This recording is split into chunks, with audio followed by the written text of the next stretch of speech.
My channel. This is Dr. Archana, HOD and Associate Professor Drawing and Painting Department, RGPG College Meerut. आज मैं आपके सामने अपना एक नया लेक्चर साहित्य, दृश्य एवं प्रस्तुतिकरण कलाओं का अंतः संबंध अर्थात इनकी आपस में क्या समानता है इस पर प्रस्तुत करने जा रही हूँ।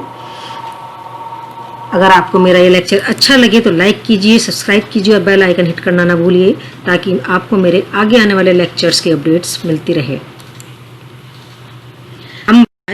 Interrelationship of literature, visual and performing arts. साहित्य, दृश्य एवं प्रस्तुतिकरण कलाएं ये तीनों ही कला नाम से संबोधित होती हैं। कार्य कुशलता का प्रयोग तीनों में ही होता है। ये तीनों ही कलाएं बहुत ज़्यादा क्रिएटिव हैं और तीनों में विशिष्ट प्रकार की कलाकृतियाँ सृजित होती हैं। साहित्य कला के अंतर्गत गद्य, पद्य, कविता, कहानियाँ आदि आती हैं और दृश्य कलाओं का संबंध हमारी चित्रकला, मूर्तिकला और स्थापत्य कला से है। और प्रस्तुतिकरण कला के अंतर्गत संगीत, नाटक, नृत्य, चित्रपट कलाओं का समावेश होता है। ये सभी कलाएं आती हैं। इन सभी को एक साथ मिलकर ललित कलाओं के नाम से पुकारा जाता है। उपरोक्त कलाओं का अंतः संबंध दो दृष्टियों से समझा जा सकता है। पहली दृष्टि है प्रेरणा, उद्देश्य और साम्य की दृष्टि से तथा दूसरा ललित कलाओं की परस्पर निर्भरता की दृष्टि से। परस्पर निर्भरता में कलाओं का आपसी प्रभाव भी ग्रहण होता है, सम्मिलित होता है। समस्त कलाओं का उद्भव या ये समस्त कलाओं का जन्म अन्य क्रियाओं के साथ साथ मुख्य रूप से अगर हम देखें तो अभिव्यंजना के उद्देश्य से हुआ है।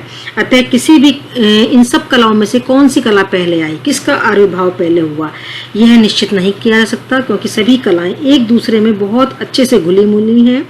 जीवन एक बहुत उर्वर भूमि के समान है। सभी कलाएं आपस में सम्मिलित हैं।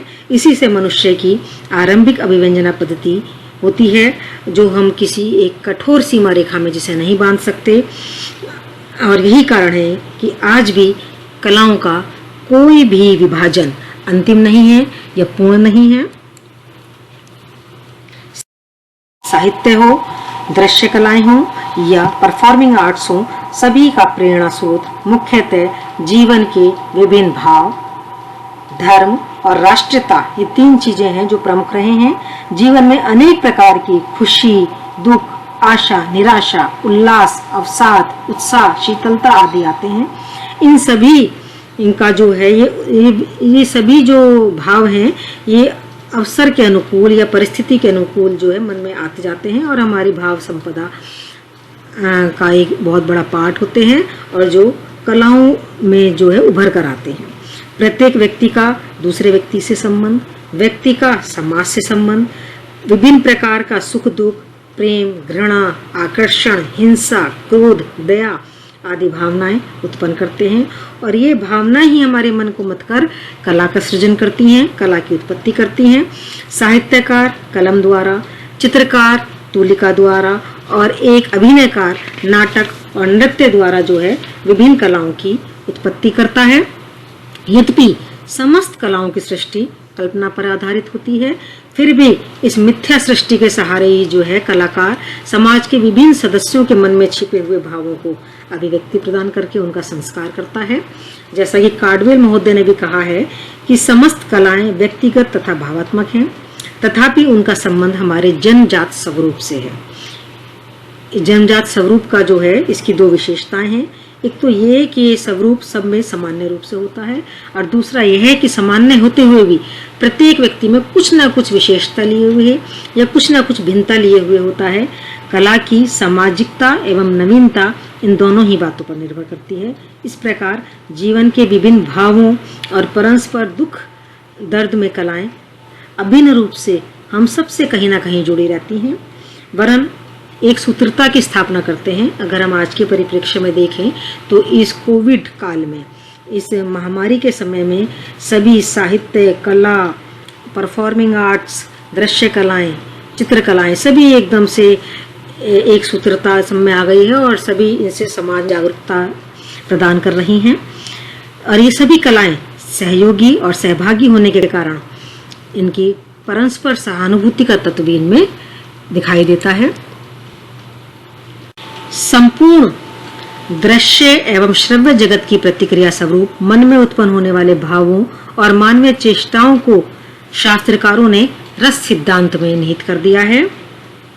समस्त कलाओं में प्रस्तुत किए जाने वाले समस्त जो क्रियाकलाप हैं, उनका जो नायक नायिका हैं, ये ह्यूमन बीइंग्स ही होते हैं, स्त्री पुरुष ही हैं।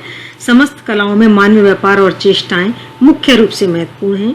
इसी आधार पर शास्त्रकारों ने जिन रसों और भावों का विश्लेषण किया, वह केवल साहित्य और काव्य से ही संबंधित नहीं थे। उनके वो चित्रकला, मूर्तिकला, समस्त काव्य, सभी परफॉर्मिंग आर्ट सभी पर लागू होते हैं और संसार की यह कर्म स्थली कलाओं में एक छोटे से दृश्य, मंच और नाटक का रूप ले लेती है और यह सभी, जैसे मैंने कहा, कलाओं में स्वीकार्य हैं, सभी पर लागू होते हैं। दृश्य कला, साहित्य और संगीत कलाओं का अंत संबंध स्थापित करने की जो अगर हम देखें कि दूसरी प्रेरणा जो है वो धर्म है। धर्म ने लोकोत्तर अनुभवों के द्वार सभी कलाओं के लिए खोल दिए हैं। एक अद्वितीय या एक ये अलौकिक द्वार सभी के लिए खोल दिए हैं। समस्त कलाएं धर्म संबंधी प्रभाव उत्पन्न करने का प्रयत्न करती हैं। अतः जब भी कोई कवि या कलाकार अपनी कृति की रचना करता है अथवा कोई भी कलात्मक कार्यक्रम प्रस्तुत किया जाता है, तो उसका उद्देश्य धार्मिक अनुभवों तक दर्शकों, श्रोताओं को ले जाना होता है। ऐसे अनुभवों को प्रस्तुत करने के लिए कलाएं ईश्वर के नवीन नवीन काल्पनिक स्वरूपों और घटनाओं की सृष्टि करती हैं और उन्हें अपने माध्यम से उपस्थित करती हैं। कलाकार तूलिका द्वारा करता है, कवि लेखनी द्वारा करता है और एक परफॉर्मिंग कलाकार जो मुद्राओं द्वारा या भाषा के द्वारा, अपने वाक्पटुता के द्वारा करता है। तो ये तो संबंध हमारा शुरू से है और आगे भी चलने वाला है। अगर हम समस्त कलाओं की दूसरी प्रेरणा की बात करें तो वो राष्ट्रीयता है। कलाएं राष्ट्रीय परंपराओं, संस्कृति, राजनीतिक परंपराओं से भी प्रभावित होती हैं। हम देखते हैं कि कभी कभी जो है देशभक्ति से संबंधित चित्रों, कविताओं, गीतों और नाटकों की बाढ़ सी आ जाती है। सैनिकों के स्मारक बनवाए जाते हैं, शहीद महापुरुषों की प्रतिमाएं गढ़वाई जाती हैं। देशभक्ति, राजनीति, स्वतंत्रता एवं राष्ट्रवाद ने ही आनंद मठ जैसे उपन्यास और लिबर्टी लीडिंग द पीपल जैसी मूर्तियाँ, स्वतंत्रता की मूर्ति जैसी महान कलाकृतियों को प्रेरणा दी है। इन्हीं सब से प्रेरित होकर जो है विभिन्न कलाएं उत्पन्न होती हैं और ऐसी ही सबके फलस्वरूप युद्ध की विभीषिकाएं, गणनिका जैसे विश्व युद्ध प्रसिद्ध जो है कलाकृतियों की रचना हुई है और आज हम कोरोना काल में ये सब साक्षात रूप में देख रहे हैं।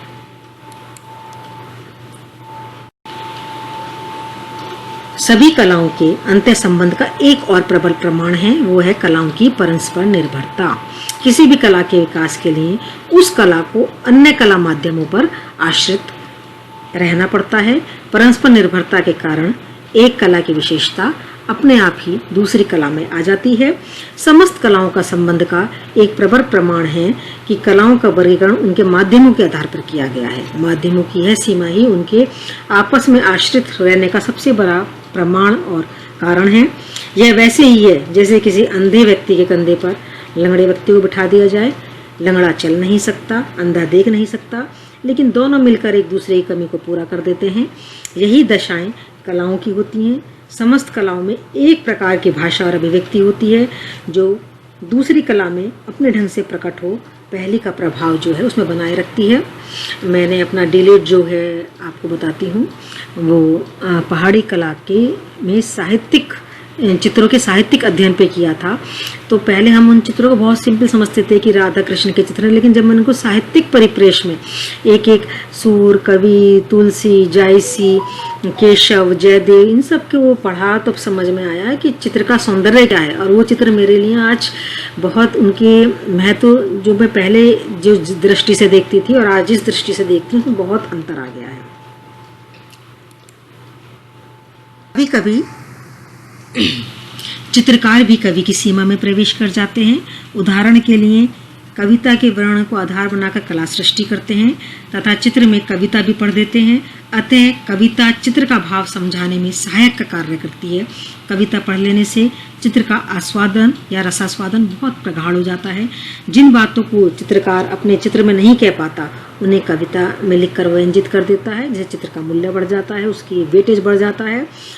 वास्तुकला पर मूर्तिकला, चित्रकला, संगीत कला का प्रभाव मिलता है और मूर्तिकला के में काव्यगत विषयों के आधार पर प्रतिमा विधान किया ही जाता है। संगीत और नाटक कला के आधार पर मूर्तियों में नृत्य की मुद्राओं का अंकन किया जाता है। समस्त कलाओं में एक लयात्मक प्रभाव होता है। अगर हम देखें तो लय का संबंध गति से है। कविता, संगीत और नृत्य में लय का स्पष्ट आभास होता है, किंतु किसी भवन चित्र और मूर्ति को देखते से हमारी दृष्टि क्रमशः आगे बढ़ती जाती हुई विभिन्न ऊंचे नीचे स्थानों पर उठती गिरती रहती है। इससे भी लयात्मकता की अनुभूति होती है। तो लय का जो प्रारंभिक विचार है वो देखा जाए मुख्य रूप से वो संगीत की देन है। साहित्य में काव्य भाषा के 3 गुण माने गए हैं, प्रसाद, ओज और माधुर्य। ये गुण प्रत्येक कला के माध्यम में होती है। ये सभी कलाओं पर ये मान्य है। कोई कोमल भाव जिस प्रकार कविता में कोमल भाषा के द्वारा व्यक्त किया जाता है, उसी प्रकार उसके लिए चित्रकला में कोमल रेखा, कोमल रंग योजना, मूर्ति कला में कोमल वार्तुल रेखा, कोमल रंग योजना, उनका कोमल आकार, भंगिमा, उनके चिकने धरातल, नृत्य में कोमल मुद्राएं और चेष्टाएं, गीत की कोमल ध्वनियों और भवन में गोलाई लिए हुए कोमल आकारों की आवश्यकता होती है। तो ये सभी कलाएं जो हैं इनमें ये प्रसाद, ओज और माधुर्य तीनों गुण निहित हैं। जो है कला दिखाई देती है। और अगर हम रंग की बात करें तो रंग का तत्व जो है वो चित्र से संबंधित है, किंतु भवन और मूर्ति के अतिरिक्त जो है नाटक और नृत्य में भी इसका प्रयोग होता है। सभी जितने भी 9 रस हैं, सभी रसों की कलर स्कीम हमारे शास्त्र में वर्णित है। भरत ने नाट्य शास्त्र में रंगों और उनके प्रतीकात्मकता का विस्तृत उल्लेख किया है। काव्य में भी विभिन्न भावों को जागृत करने के लिए रंगों का प्रयोग सहायक होता है। इस प्रकार यह स्पष्ट हो जाता है कि पृथक कलाओं के माध्यम से संबंधित विशेषताएं भी अन्य माध्यमों में व्यवहार में लाई जा सकती हैं और लाई जाती हैं। सभी ललित कलाओं का अंत्य संबंध का ये सबसे महत्वपूर्ण पक्ष है। तो आज चलिए यही समाप्त करते हैं। नेक्स्ट लेक्चर आपके सामने मैं जल्दी ही लेकर आ रही हूँ। सभी को सुनने के लिए बहुत बहुत आभार।